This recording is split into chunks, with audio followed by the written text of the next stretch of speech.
Le 18 août 2002. Le 12 septembre 2011. Le 29 août. Le 1er décembre. Le 15 juin 1991. J'ai vécu la nuit La plus terrifiante. la plus terrifiante. J'ai vécu la nuit la plus terrifiante de ma vie. On aurait dit que quelque chose planait au-dessus de moi. Ce n'était pas normal. J'étais terrifiée. Quelque chose était dans l'appartement et s'en prenait à nous. On avait cru que c'était terminé, mais visiblement on avait tort. Je vivais un cauchemar. Je ne me sentais pas en sécurité dans ma propre maison. J'ai soudain senti un changement dans l'atmosphère. La fillette était revenue.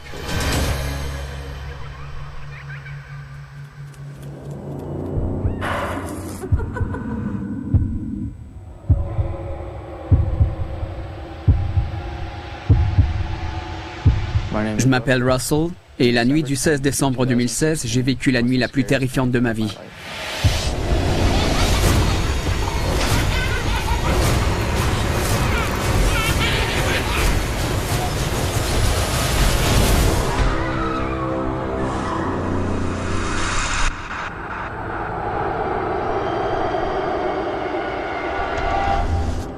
C'était il y a 11 ans. J'avais 5 ans. J'ai vu un fantôme.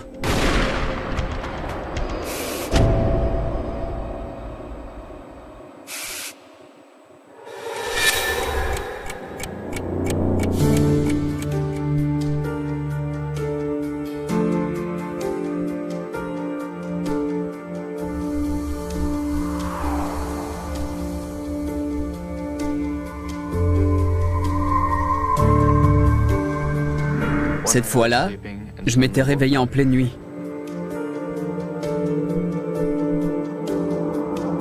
J'avais ouvert les yeux et c'est là que j'avais vu cette petite fille dans ma chambre.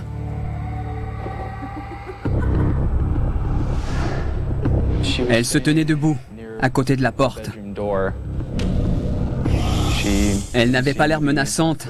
Je m'étais assis dans mon lit et je m'étais frotté les yeux tellement ça paraissait incroyable.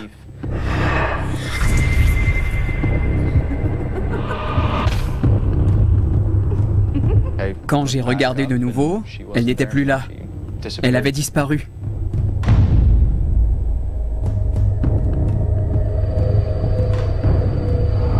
Ça a été la dernière fois que je l'ai vue.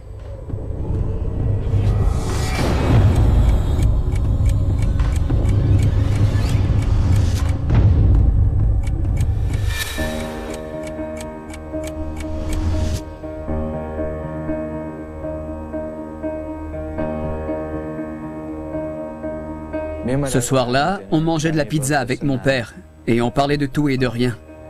Je lui disais comment ça allait bien à l'école. Il était fier de moi. Any plans for tonight? Homework or anything? I was actually having a Emma over later. Emma! Je lui ai dit que j'avais invité une amie. Je m'entendais bien avec mon père. On avait de bonnes relations.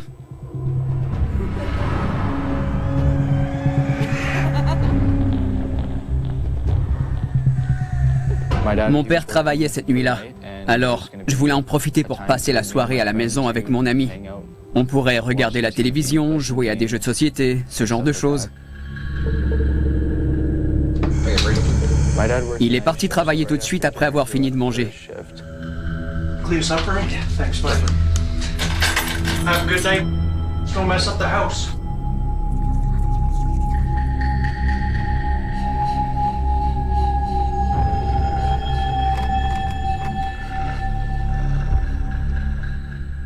J'ai eu l'impression qu'il y avait quelqu'un dans la cuisine. J'ai senti comme une présence. Mais sur le moment, je n'y ai pas vraiment prêté attention. J'étais seul.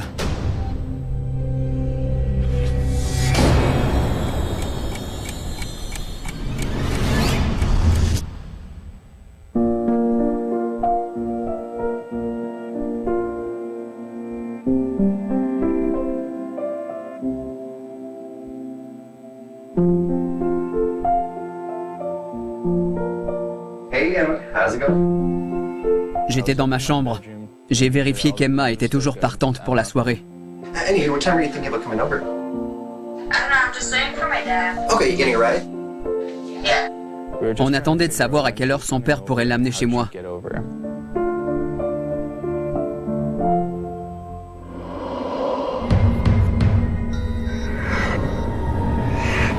Et là, j'ai senti une pression sur l'arrière de ma cuisse.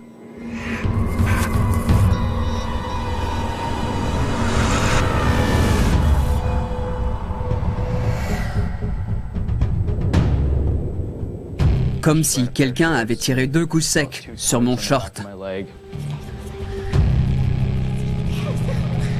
Je me suis retourné pour voir sur quoi je m'étais accroché, mais il n'y avait rien. Je ne voulais pas faire peur à Emma, alors je ne lui en ai pas parlé.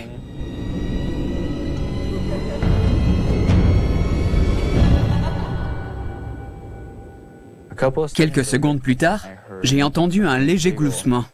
Difficile de dire si ça venait de l'intérieur de la maison ou de l'extérieur. Mais j'ai clairement entendu un rire que je ne connaissais pas.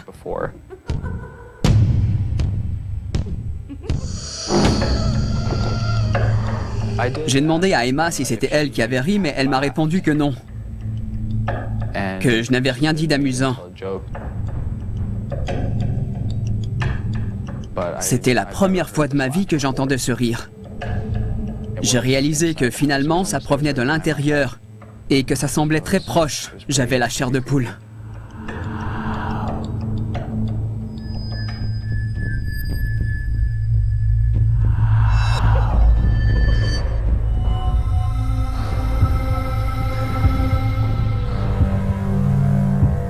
Avant qu'Emma n'arrive, j'ai décidé d'inspecter la maison.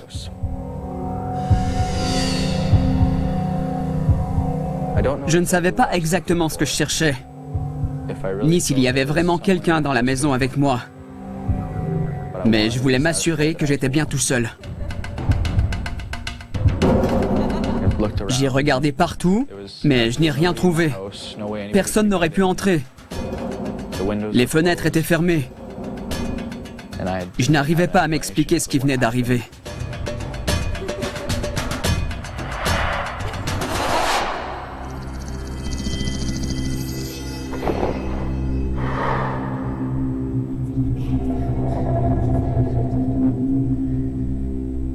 Avant l'arrivée d'Emma, j'ai décidé de me changer.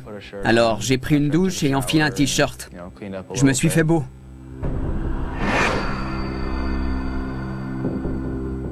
La maison n'était pas comme d'habitude. J'ai encore eu l'étrange impression de ne pas être seul.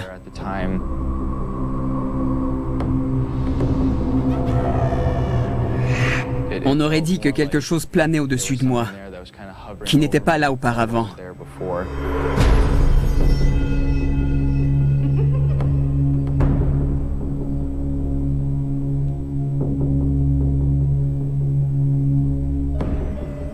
J'étais un peu anxieux. Je ne savais pas si c'était mon imagination qui me jouait des tours ou si c'était réel. Je n'avais plus les idées claires. J'ai écrit à Emma pour lui dire qu'elle pouvait venir. Elle m'a répondu que son père la conduirait jusque chez moi et qu'il reviendrait la chercher à la fin de la soirée.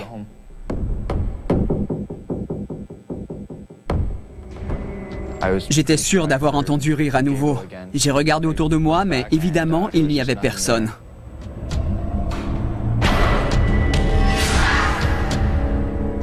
J'ai quand même vérifié dans le couloir, mais tout semblait normal.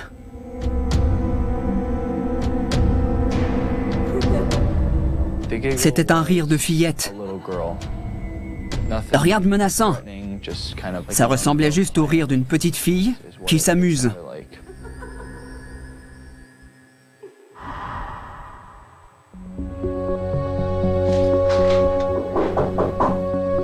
Emma est arrivée environ 15 minutes plus tard.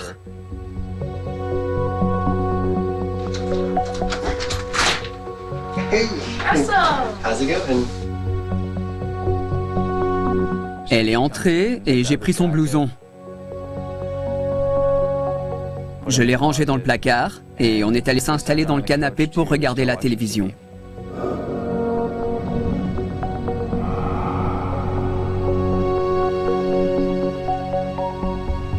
On passait une bonne soirée. J'étais avec Emma, c'était calme et agréable. Elle n'avait pas la moindre idée de ce qui s'était produit avant qu'elle arrive. J'ai fait de mon mieux pour paraître aussi naturel et détendu que possible. Je ne lui ai pas parlé du rire, ni du fait qu'on m'avait attrapé la jambe.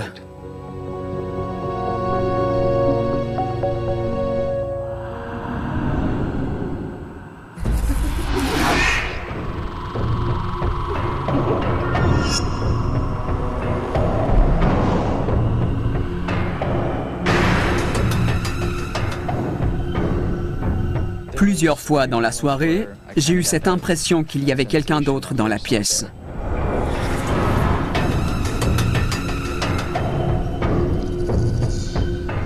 Je n'arrêtais pas de me retourner pour voir qui était là, mais il n'y avait qu'Emma et moi, et elle était à côté de moi.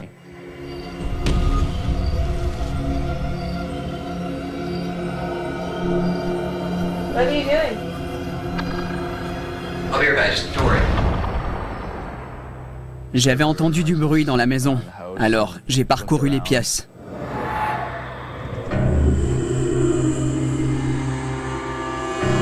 Je suis allé voir à l'étage.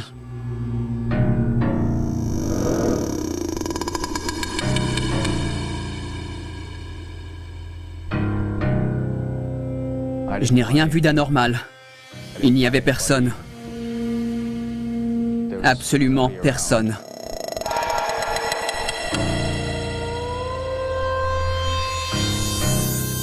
J'ai rassuré Emma, je lui ai dit qu'il n'y avait pas à s'inquiéter, que tout allait bien, et je me suis rassis pour continuer à regarder la télévision. What are you doing? Oh, I just wanted to check something. It's fine. Elle m'a demandé plusieurs fois si je cherchais quelque chose ou si j'avais entendu un bruit. Je lui ai simplement dit que j'avais eu une drôle d'impression.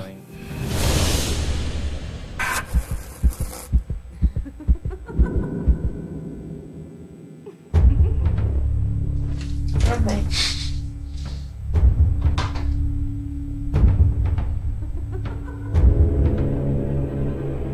À nouveau, j'ai entendu un petit gloussement. Cette fois, je me suis dit que ce n'était vraiment pas normal. C'est à partir de là que les choses ont dégénéré et que l'entité qui hantait ma maison a décidé de passer aux choses sérieuses. What's up? Nothing. That's all.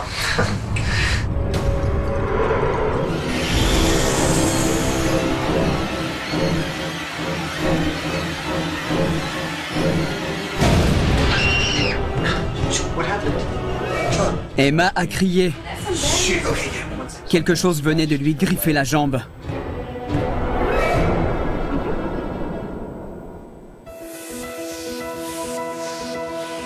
Elle a dit qu'elle éprouvait une sensation de brûlure très douloureuse sur son mollet, là où on l'avait griffé, et que ça lui faisait de plus en plus mal. It's really bad. On aurait dit que quelqu'un lui avait planté ses ongles dans la peau et avait appuyé très fort pour lui imprimer des marques. Les griffures faisaient au moins 10 cm de long.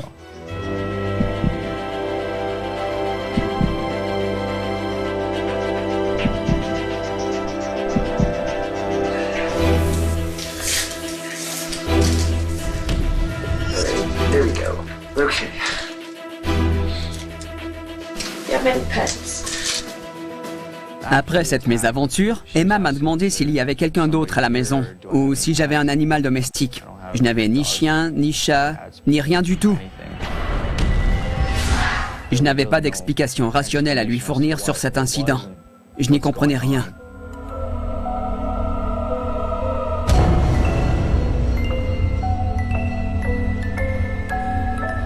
J'ai réussi à rassurer Emma.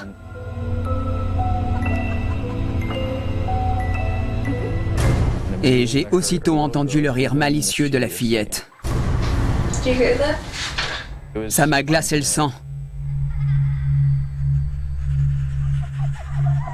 C'était le même ricanement que j'avais entendu plus tôt.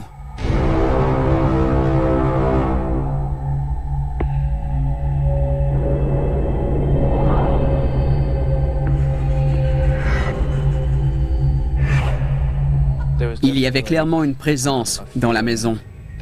On n'était plus seuls.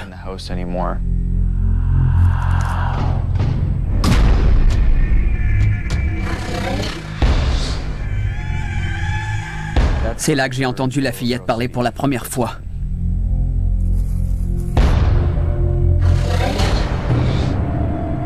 D'une certaine façon, on aurait dit qu'elle se moquait de nous. Son ton n'avait rien à voir avec celui d'un enfant qui demande si on veut jouer avec lui. Elle s'adressait plutôt à nous comme pour dire « Vous voulez vraiment jouer à ce jeu avec moi ?» avec un ton très menaçant. You hear that?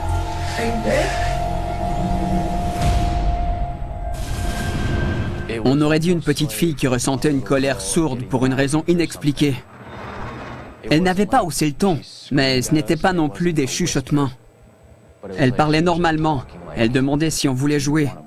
Est-ce qu'on voulait vraiment jouer à ce jeu-là? C'était comme si elle nous lançait un défi, tout en étant sûre qu'elle gagnerait.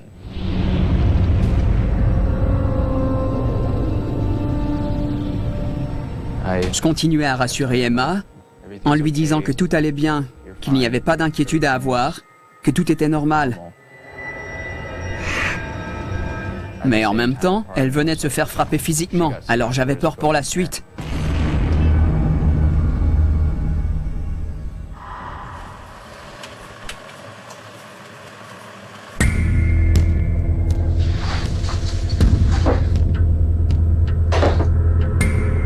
How you feeling there?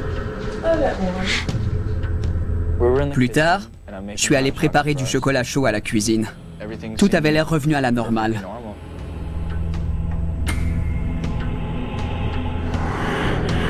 On s'amusait bien, on passait un bon moment.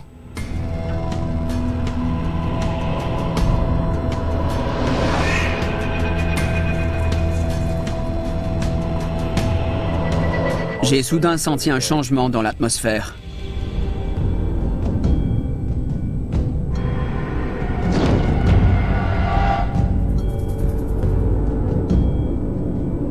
Elle était là.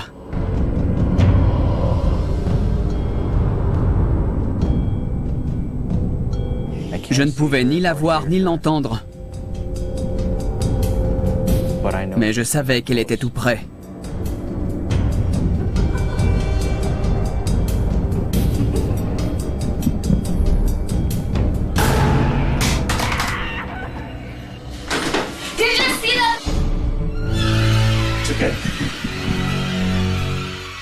Le téléphone avait volé à travers la pièce. On avait cru que c'était terminé, mais visiblement, on avait tort. La partie n'était pas terminée. Quand le téléphone a volé à travers la cuisine, Emma a compris que ce n'était pas qu'une suite de coïncidences et qu'on était témoin d'un phénomène paranormal.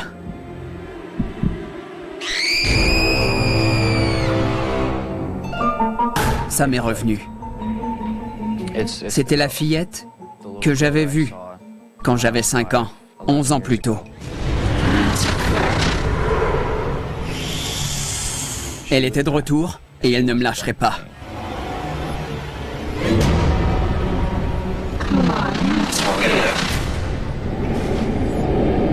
J'ai pris Emma par la main pour l'entraîner à l'extérieur.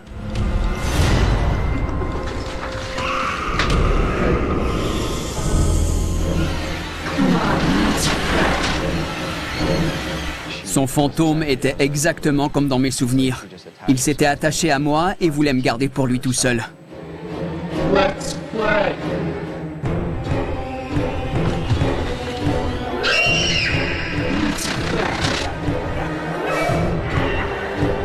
C'était un peu comme si cette fillette s'amusait à nos dépens.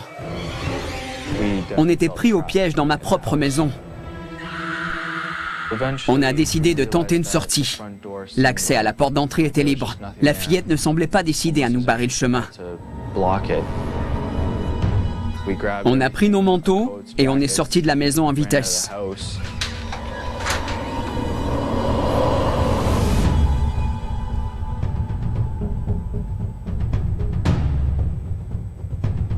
On a fini la soirée comme ça. Voilà, c'était la nuit la plus terrifiante de ma vie.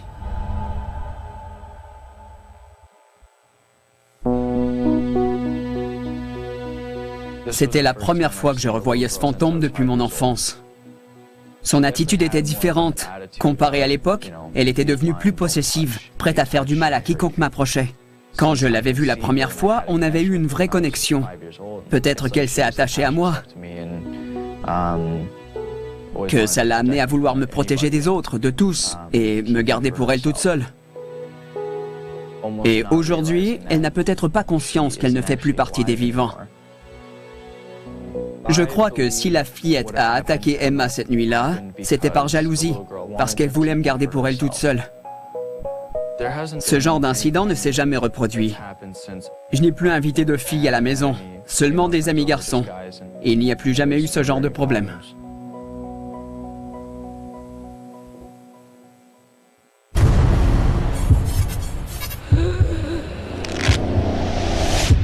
Je m'appelle Althea et la nuit du 18 janvier 2014, j'ai vécu la nuit la plus terrifiante de ma vie.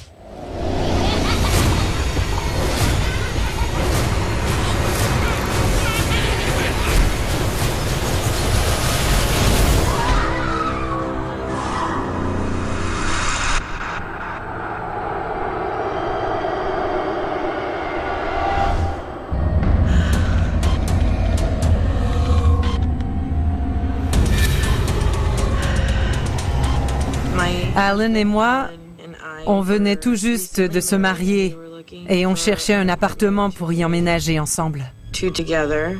Alan est un vétéran de l'armée. On a cherché pendant 6 mois et on a fini par trouver ce qui nous a semblé sur le moment l'appartement idéal.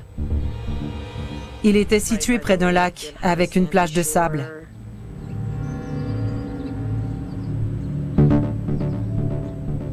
Il était très lumineux comme appartement.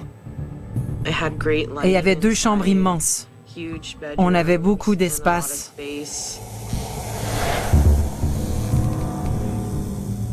C'était exactement ce qu'on cherchait pour démarrer notre vie de couple.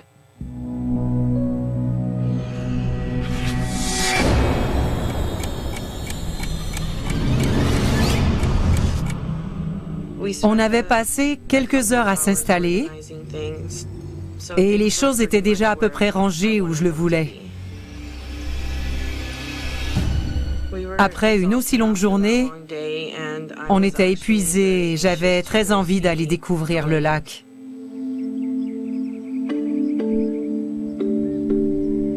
On s'est assis dans l'herbe et on a admiré le panorama. On est resté dehors environ 45 minutes.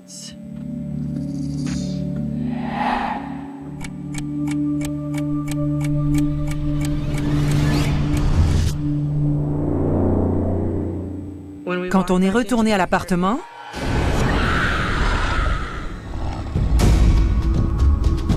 les meubles avaient été renversés et il y avait des vêtements partout.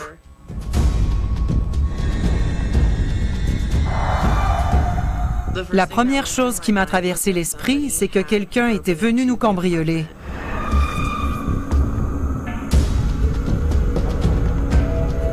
On était perplexes. We locked the door when we left, didn't we? We locked it. I know we did. Alan a vérifié toutes les ouvertures. La porte patio était fermée. Il n'y avait aucun signe d'effraction sur la porte d'entrée et les fenêtres étaient fermées. On était au 3e étage, alors je ne vois pas comment quelqu'un aurait pu s'introduire dans l'appartement. On n'était sortis que 45 minutes, alors comment quelqu'un aurait pu causer autant de dommages en si peu de temps? J'étais bouleversée, submergée par mes émotions. C'était comme si j'avais subi un viol.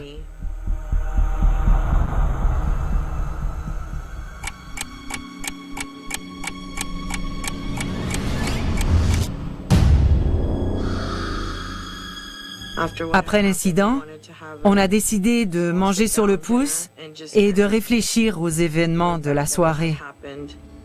J'ai commencé à préparer le repas et Alan mettait un peu d'ordre dans l'appartement.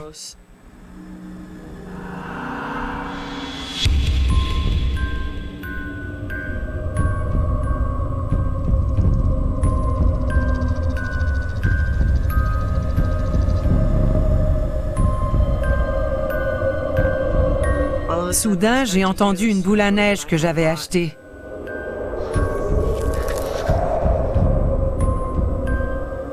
Alan?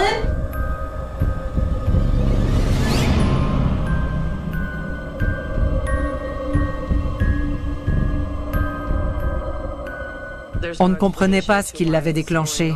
Cette boule à neige n'avait jamais diffusé de musique auparavant. Quand je l'ai achetée, elle ne fonctionnait pas.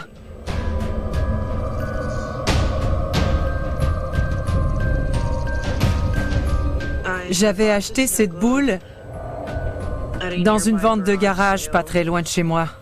J'ai demandé à mon mari si c'était lui qui l'avait réparée et il a répondu qu'il n'y avait pas touché parce qu'il ne l'aimait pas. Je me suis approchée pour l'éteindre, mais avant même que j'ai eu le temps de l'effleurer, elle s'est arrêtée toute seule. Elle s'est arrêtée comme par magie.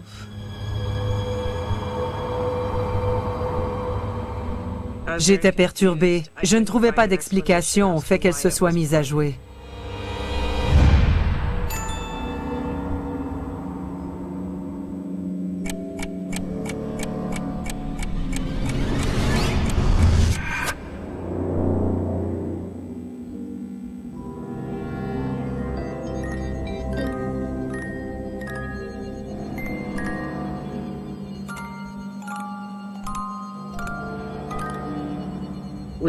On a entendu la boule à neige se remettre en marche.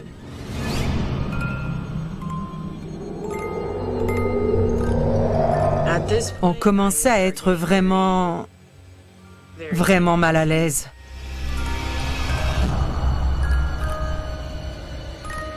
C'était comme si la boule traînait un passé avec elle.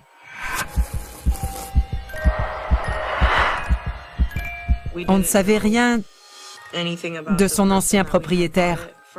Alors, il est possible qu'elle ait gardé des ondes négatives.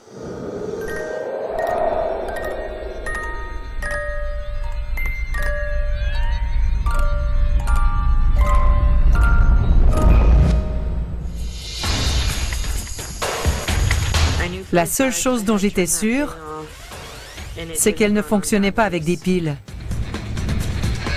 Alan a essayé de la casser, mais il n'y est pas arrivé. Cette boule semblait avoir une volonté propre et je sentais la rage monter en moi. J'ai dit à Alan qu'il fallait faire quelque chose.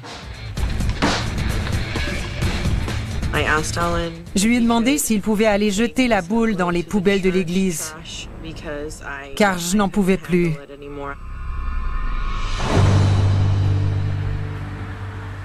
Alan est sorti avec et est monté en voiture avec l'intention d'aller la jeter.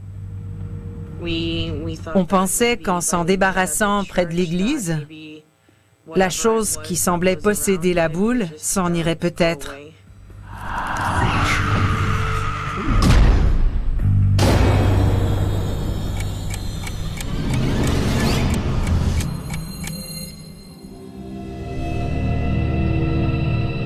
Après le départ d'Alan, j'ai continué à ranger. J'ai remis un peu d'ordre dans la maison. J'ai ramassé les livres qui avaient atterri par terre et je les ai remis à leur place. Mais je ne me sentais pas en sécurité dans l'appartement.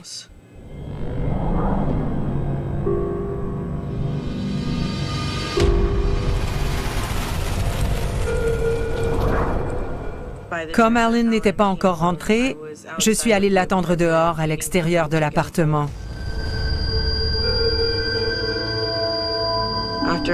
À son retour, on est entrés ensemble à l'intérieur et il m'a rassurée. Il m'a dit que tout irait bien.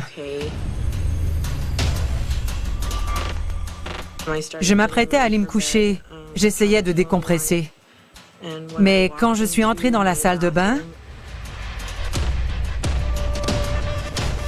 ça sentait vraiment mauvais. Comme s'il y avait une charogne quelque part. Je me suis tournée vers le miroir et là j'ai vu les mots « Va te faire foutre, Alan ». On aurait dit du sang. J'ai hurlé et Alan m'a rejoint aussitôt. What is all this? J'étais complètement terrifiée. Il n'y a pas d'autre mot.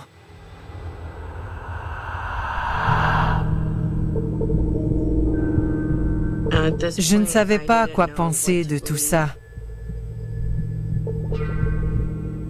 Pour moi, ces mots sur le miroir, c'était clairement une menace. Surtout que c'était écrit avec du sang. Je n'ai pas cru une seconde que ça pouvait être l'œuvre d'un être humain.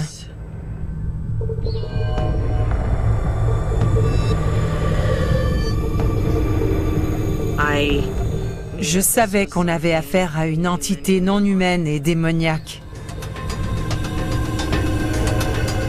On est croyants et on va à l'église tous les dimanches. On est également très impliqués dans la paroisse. Alors, on ne comprenait pas pourquoi un démon s'en prendrait à nous.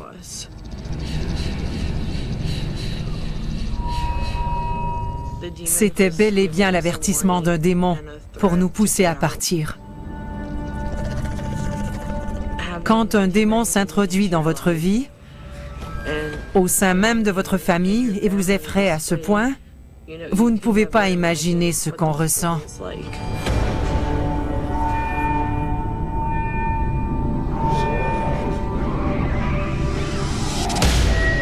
C'était comme si le démon avait approché ses doigts du miroir en laissant couler du sang. Ça ne ressemblait pas du tout à de la peinture du genre rouge vermillon. C'était rouge sang et ça puait.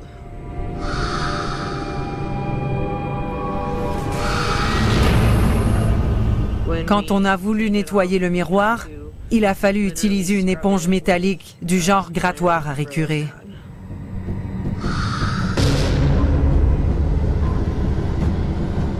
Il nous a fallu 2 heures pour gratter tout ce sang.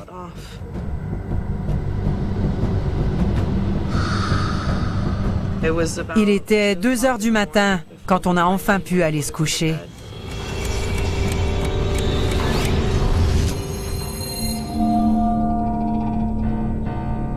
On était complètement épuisés. Il était temps qu'on aille se reposer.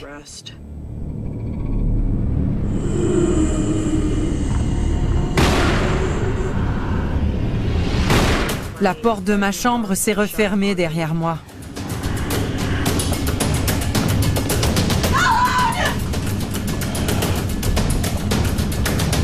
Je n'arrivais plus à l'ouvrir.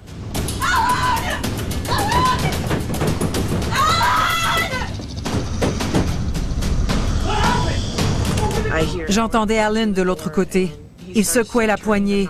Il donnait de grands coups dans la porte. Je l'entendais lutter, faire tout ce qu'il pouvait pour entrer de force.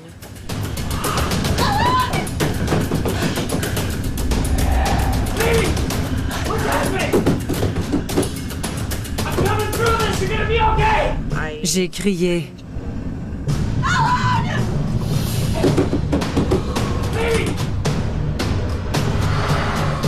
Soudain, quelque chose m'a repoussé à hauteur de poitrine et je suis tombée. Je ne pouvais plus crier.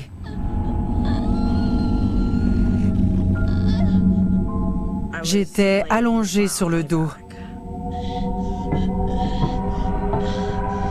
J'ai cru que j'allais mourir.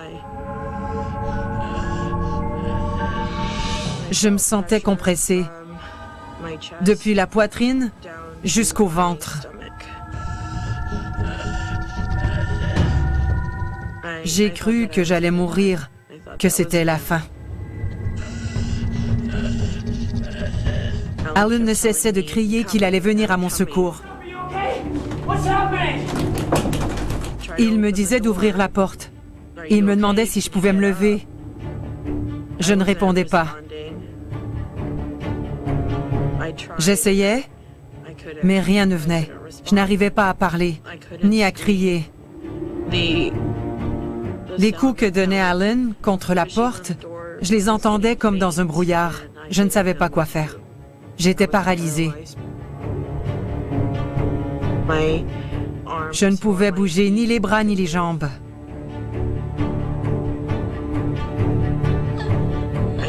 Je crois que le démon a essayé de me posséder, d'avoir un corps dans lequel entrer. Il voulait me faire du mal. À ce moment-là, je priais silencieusement. Notre Père qui es aux cieux, que ton nom soit sanctifié. Notre Père qui es aux cieux, que ton nom soit sanctifié. Notre Père qui es aux cieux, que ton nom soit sanctifié.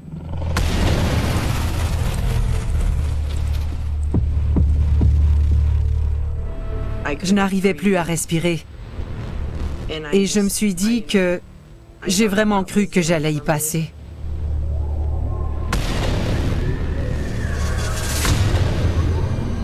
Je n'entendais plus du tout Alan. Il a tout essayé pour ouvrir cette porte. Pour l'empêcher d'entrer, le démon poussait la porte de l'autre côté. Peu après, j'ai à nouveau entendu les coups d'Alan.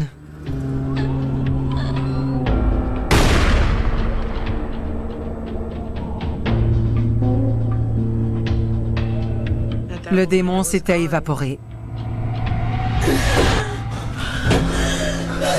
You okay? What happened? What happened? Are you okay?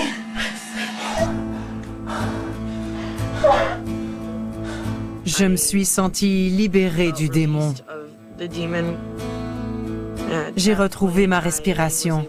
La pression sur mon corps s'était relâchée d'un coup. J'étais vraiment heureuse qu'Alan soit près de moi et soulagée que le démon m'ait finalement libérée. On ne pouvait pas rester une minute de plus dans cet appartement. Peu importait où on irait ensuite, il fallait quitter l'endroit.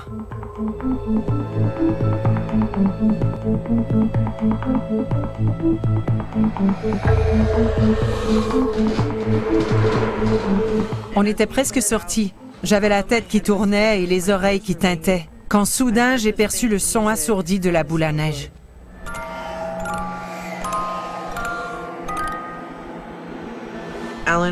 Alan m'a juré qu'il l'avait bien jeté dans les poubelles près de l'église.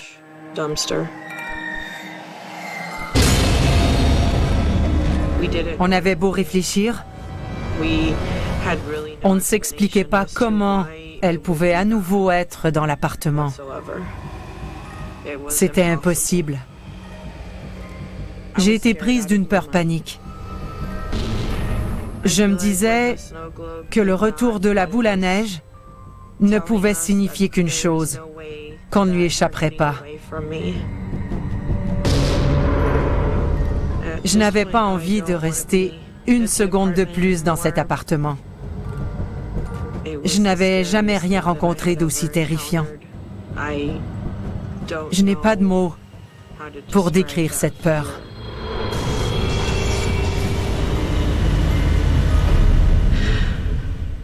Ça a été la nuit la plus terrifiante de ma vie. On n'a pas compris pourquoi ça nous était arrivé à nous.